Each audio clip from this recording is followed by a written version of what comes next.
नमस्कार दोस्तों, चलिए जानते हैं बिहार की महत्वपूर्ण काम की खबरों को। पर इससे पहले बिहार की सभी खबरों से अवगत रहने के लिए इस चैनल को प्लीज सब्सक्राइब कर दें और वीडियो को लाइक कर दें और कमेंट में बताएं आप वीडियो बिहार के किस जिले से वीडियो देख रहे हैं। ज्ञान कुंभ में 1000 शिक्षाविद भारतीय ज्ञान परंपरा पर शपथ लेंगे। जी हां दोस्तों, बिहार विश्वविद्यालय में आयोजित ज्ञान कुंभ के तहत भारतीय ज्ञान परंपरा पर 1000 शिक्षाविद शपथ पत्र देंगे। इस आयोजन के उपाध्यक्ष कुलपति प्रो दिनेश चंद्र राय हैं और संयोजक डॉ राजेश्वर कुमार हैं। शिक्षाविद शपथ पत्र में अपने संस्थान में भारतीय ज्ञान परंपरा प्रकोष्ठ स्थापित करने का वादा करेंगे। यह कुंभ 16 से 18 नवम्बर तक चलेगा, जिसमें बिहार और झारखंड के राज्यपाल, उप मुख्यमंत्री, शिक्षाविद और इतिहासकार शामिल होंगे। इस आयोजन में मुरादाबाद के कारीगरों द्वारा तैयार कलश भी प्रदर्शित किया जाएगा।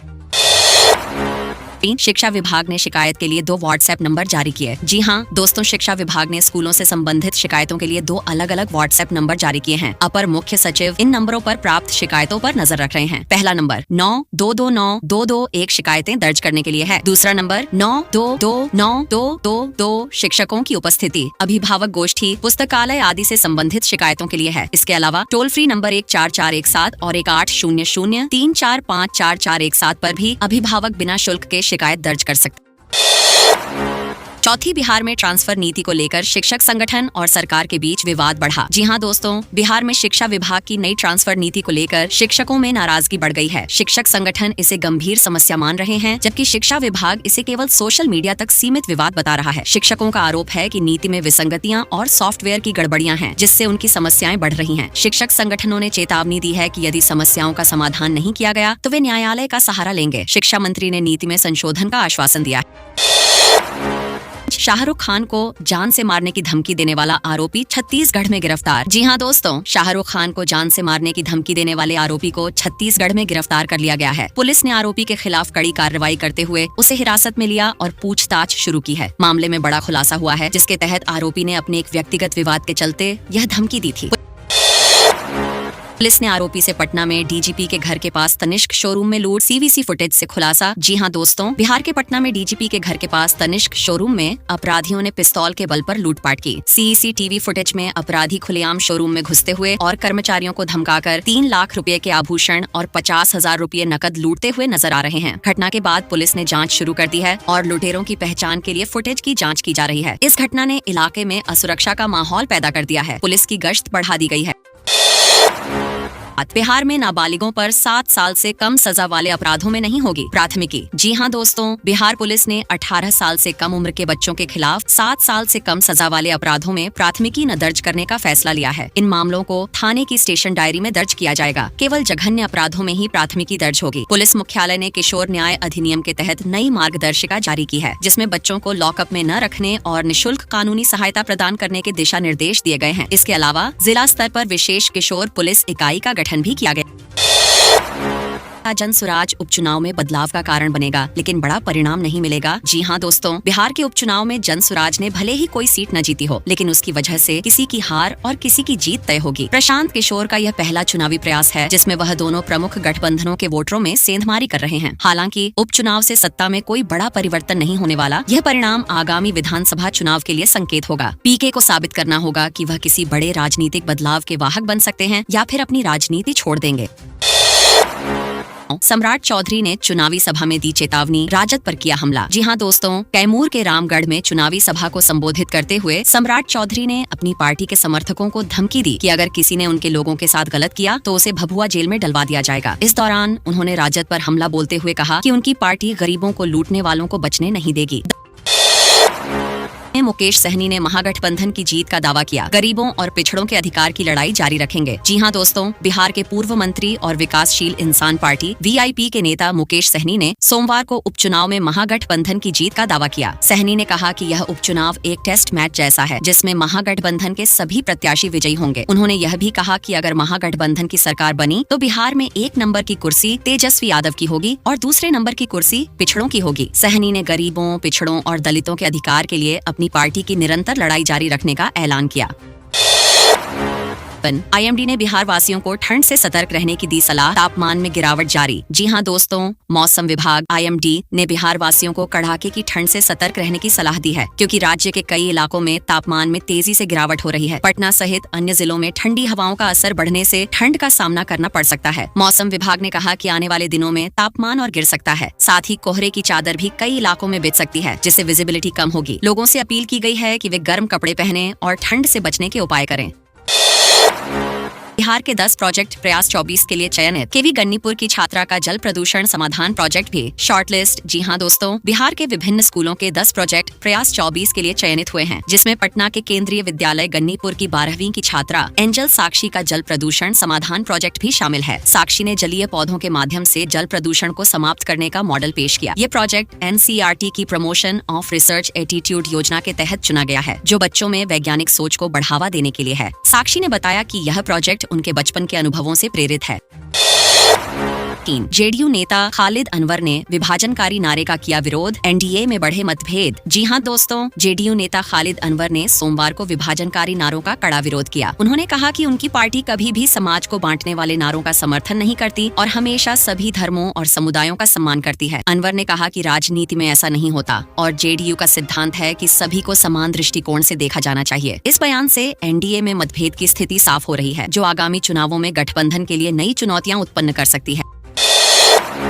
2.5 तक 12 लाख नौकरी देने का CM नीतीश का ऐलान। बिहार में महिला पुलिसकर्मियों की संख्या में इजाफा। जी हां दोस्तों, मुख्यमंत्री नीतीश कुमार ने गया में चुनावी सभा को संबोधित करते हुए 2025 तक बिहार में 12 लाख सरकारी नौकरियां देने का वादा किया। उन्होंने कहा कि राज्य में अब तक 24 लाख लोगों को रोजगार मिल चुका है। नीतीश ने सरकार के कामों को गिनाते हुए बताया कि 2005 से पहले बिहार में शाम के समय बाहर निकलना मुश्किल था, लेकिन अब स्थिति में सुधार हुआ है। उन्होंने यह भी कहा कि बिहार में महिला पुलिसकर्मियों की संख्या देश के किसी राज्य से ज्यादा है, जिसमें 35% आरक्षण का अहम योगदान है।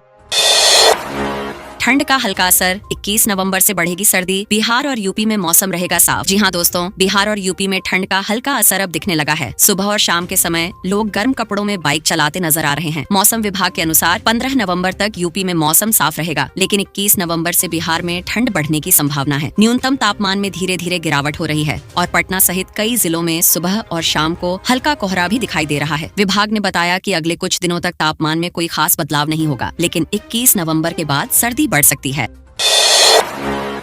सीड प्रोडक्शन प्रोग्राम से जुड़े किसान, मिलेगा अनुदान और सुविधा। जी हां दोस्तों, बिहार राज्य बीज निगम के सीड प्रोडक्शन प्रोग्राम से जुड़ने के लिए किसान ऑनलाइन आवेदन कर सकते हैं। आवेदन के बाद क्षेत्रीय कार्यालय से आधार बीज प्राप्त किया जाएगा। किसान गेहूं, अरहर, बाजरा, ज्वार आदि के बीज उत्पादक बन सकते हैं और मोटे अनाज पर 3,000 रुपए प्रति क्विंटल अनुदान प्राप्त कर सकते हैं। बीज के उत्पादन के बाद निरीक्षण शुल्क और निबंधन शुल्क का भुगतान करना होगा। बीज की प्रोसेसिंग के बाद न्यूनतम समर्थन मूल्य पर किसानों को भुगतान किया जाएगा। पटरी टूटने से बड़ी दुर्घटना टली, ट्रेन को समय पर रोका। जी हां दोस्तों, गाजीपुर जाने वाली कोलकाता गाजीपुर सिटी साप्ताहिक एक्सप्रेस बड़ी दुर्घटना से बच गई, जब ट्रैकमैन ने पटरी में 4 इंच की दरार देखी। ट्रेन के आ जाने पर ट्रैकमैन ने तुरंत लाल झंडी दिखाकर ट्रेन को रोकने का संकेत दिया। लोको पायलट दीपक कुमार और सहायक लोको पायलट शुभांशु राज ने इमरजेंसी ब्रेक लगाकर ट्रेन को टूटी पटरी से 100 मीटर पहले रोक लिया। घटना की सूचना मिलने पर ट्रैक मेंटेनेंस टीम ने तुरंत मरम्मत की और ट्रेन आगे के लिए रवाना हुई। भागलपुर में ड्रैगन फ्रूट की खेती से किसानों की कमाई में होगी बढ़ोतरी। जी हां दोस्तों, भागलपुर की मिट्टी और जलवायु ड्रैगन फ्रूट की खेती के लिए उपयुक्त पाई गई है, जिससे किसानों को बड़ी पैदावार की उम्मीद है। BAU के कुलपति DR सिंह के मुताबिक ड्रैगन फ्रूट की मांग बढ़ रही है और यह 150 से 200 रुपए प्रति किलो बिक रहा है। प्रति एकड़ 5 से 6 टन उपज होने की संभावना है। इसकी शेल्फ लाइफ लंबी होती है, जिससे किसानों को अच्छे दाम मिल सकते हैं। महाराष्ट्र, कर्नाटक और अन्य देशों में इसकी खेती बड़े स्तर पर हो रही है। बिहार में शुरू हुई इंटर की सेंटअप परीक्षा, 24,000 छात्रों ने लिया हिस्सा। जी हां दोस्तों, बिहार विद्यालय परीक्षा समिति के निर्देश पर जिले के सभी 173 +2 स्कूल और इंटर कॉलेज में सोमवार से सेंटअप परीक्षा शुरू हो गई। 2 पालियों में हुई इस परीक्षा में कला, वाणिज्य, विज्ञान संकाय के छात्रों ने भाग लिया। सेंटअप परीक्षा में भाग लेना 2025 की मुख्य परीक्षा के लिए अनिवार्य है। करीब 24,000 छात्र इस परीक्षा में शामिल हो रहे हैं। पहले दिन भौतिक विज्ञान, रसायन विज्ञान, राजनीति विज्ञान और अकाउंटेंसी जैसे विषयों की परीक्षा ली गई। परीक्षा के बाद मूल्यांकन कर मुख्य परीक्षा के लिए एडमिट कार्ड जारी किए जाएंगे। रेलवे ने छठ के बाद यात्रियों के लिए 65 स्पेशल ट्रेनों का संचालन किया। जी हाँ दोस्तों, छठ पर्व के समापन के बाद यूपी बिहार से यात्रियों की बढ़ती भीड़ को देखते हुए समस्तीपुर रेलवे मंडल ने 65 स्पेशल ट्रेनों का संचालन शुरू किया है। यह ट्रेनें यात्रियों को दिल्ली, मुंबई, चेन्नई और कोलकाता ले जाएंगी। डीआरएम विनय श्रीवास्तव ने बताया कि यात्रियों को बैठने के लिए होल्डिंग एरिया और पर्याप्त इंतजाम किए गए हैं। स्टेशन पर टिकट काउंटर बढ़ाए गए हैं, वेंडिंग मशीन और पानी की व्यवस्था की गई है। आरपीएफ, मेडिकल टीम और एनजीओ द्वारा भोजन का प्रबंध भी किया गया है। इस उचका गांव में शॉर्ट सर्किट से लगी आग, 15 लाख रुपए का सामान जलकर राख। जी हां दोस्तों, उचका गांव में शॉर्ट सर्किट के कारण एक दुकान में आग लग गई, जिसमें करीब 15 लाख रुपए का सामान जलकर राख हो गया। मनोज और निर्मल चौहान की दुकान में अचानक आग लगी, जिसे स्थानीय लोगों ने मिलकर काबू पाया। आग से चूड़ी, सौंदर्य प्रसाधन, कपड़े समेत अन्य सामान जल गए। घटना की जानकारी मिलते ही पीड़ित दुकानदार ने सीओ विकेश कुमार और थानाध्यक्ष प्रवीण कुमार को लिखित आवेदन दिया। इस घटना के बाद जिलाधिकारी ने राजस्व संग्रहण की समीक्षा बैठक की और अधिकारियों को और प्रयासों की दिशा में निर्देश दिए। दरभंगा में बनेगा बिहार का दूसरा एम्स, 36 महीनों में होगी परियोजना पूरी। जी हां दोस्तों, बिहार के मंत्री डॉ. जायसवाल ने बताया कि दरभंगा में बिहार का दूसरा एम्स निर्माण होगा, जिसकी लागत 1264 करोड़ रुपए होगी। यह परियोजना 188 एकड़ भूमि पर 33 महीनों में पूरी होगी। जायसवाल ने कहा कि पीएम नरेंद्र मोदी के नेतृत्व में यह परियोजना मिथिलांचल और बिहार के विकास में महत्वपूर्ण भूमिका निभाएगी, जिससे स्वास्थ्य सेवाओं में सुधार होगा और रोजगार के नए अवसर पैदा होंगे। उन्होंने कहा कि दरभंगा एम्स से स्थानीय लोगों को विश्व स्तरीय स्वास्थ्य सुविधाएं मिलेंगी। अदरक की बोरियों में खेती से किसान बसंत कुमार की हुई शानदार कमाई। जी हां दोस्तों, बिहार के किसान बसंत कुमार ने अदरक की खेती में बोरियों का अभिनव तरीका अपनाया, जिससे उन्हें जैविक खेती से अच्छी कमाई हो रही है। वह प्रति बोरी 2 किलो से अधिक अदरक उगाते हैं और 50 रुपए प्रति किलो की दर से बेचते हैं।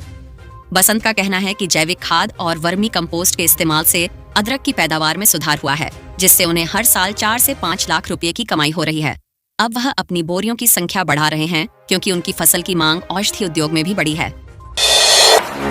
शिक्षा मंत्री ने साफ किया, स्थानांतरण नीति, एक जिले में ही होंगे तबादले। जी हां दोस्तों, बिहार के शिक्षा मंत्री ने स्पष्ट किया कि राज्य के 8 जिलों में एक ही अनुमंडल होने पर शिक्षकों का स्थानांतरण उसी जिले के भीतर ही होगा। उन्होंने कहा कि शिक्षा विभाग की तबादला नीति में कोई भ्रम नहीं है और शिक्षकों के हित को ध्यान में रखते हुए यह नीति लागू की गई है। उन्होंने बताया कि जिन जिलों में एक से अधिक अनुमंडल हैं, वहां शिक्षक जिले के भीतर ही स्थानांतरित होंगे। मंत्री ने यह भी कहा कि जल्द ही सक्षमता परीक्षा उत्तीर्ण शिक्षकों को नियुक्ति पत्र दिए जाएंगे